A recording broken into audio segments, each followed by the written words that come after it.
Okay, so let's continue with MCQ number 19. How does the sympathetic nervous system respond to heat? A. Triggers sweating and vasodilation. B. Stimulates shivering. Letter C. Increases thyroxine release. Letter D. Promotes heat conservation. Number 20. Which statement best describes the integration of the nervous and endocrine systems? 2. In thermoregulation. Letter A. The nervous system controls short-term responses, while the endocrine system controls long-term responses. Letter B. Both systems work only during cold stress. Letter C. The endocrine system regulates immediate responses, while the nervous system regulates prolonged responses. Letter D. Both systems act independently without coordination. The answer key for our Quarter 3 Biology Lesson 6, Keeping Balance, how the nervous and endocrine system regulate body temperature. Number 1. The correct answer is letter B, hypothalamus. The hypothalamus detects changes in body temperature and initiates corrective responses. Number 2. The correct answer is letter B, thermoreceptor. Thermoreceptors in the skin and hypothalamus sense heat or cold. Number 3. The correct answer is letter B, sweating.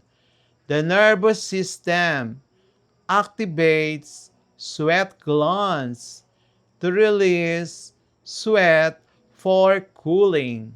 Number 4. The correct answer is letter B, ADH. Anti-diuretic hormones, ADH, conserves water, helping regulate fluid balance and body temperature. Number 5. The correct answer is letter B, sweat glands for perspiration. Sweat glands receive nerve signals to promote cooling. Number 6. The correct answer is letter C, shivering. Number 7. The correct answer is letter C, thyroid gland. Number 8.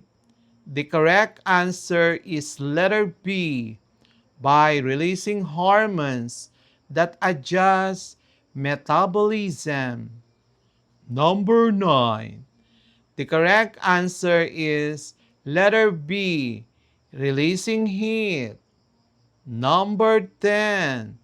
The correct answer is letter B, sympathetic. Number 11.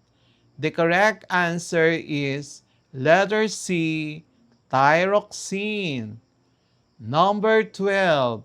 The correct answer is letter B, autonomic nervous system.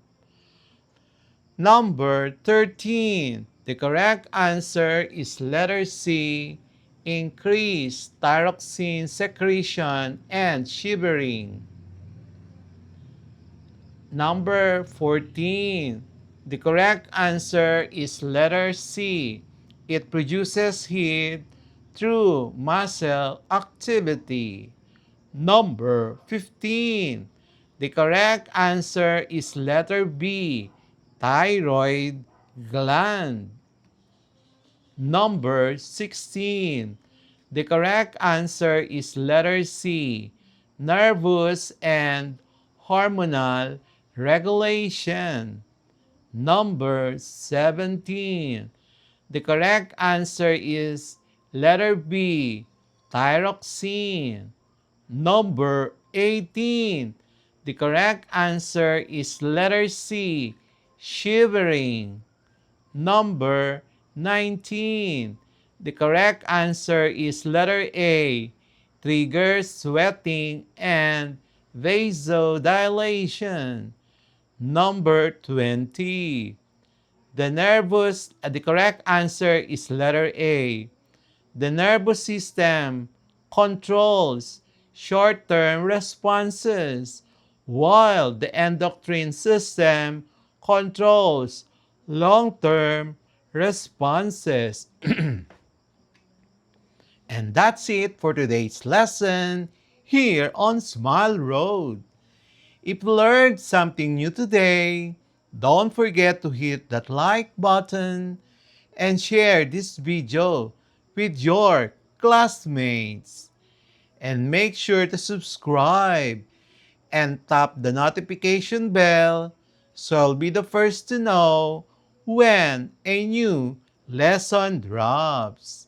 This is Sir M, reminding you that learning doesn't stop after the bell rings.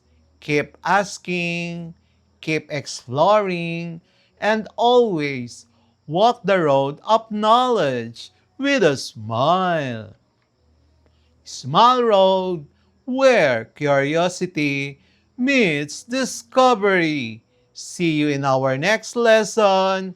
Bye-bye.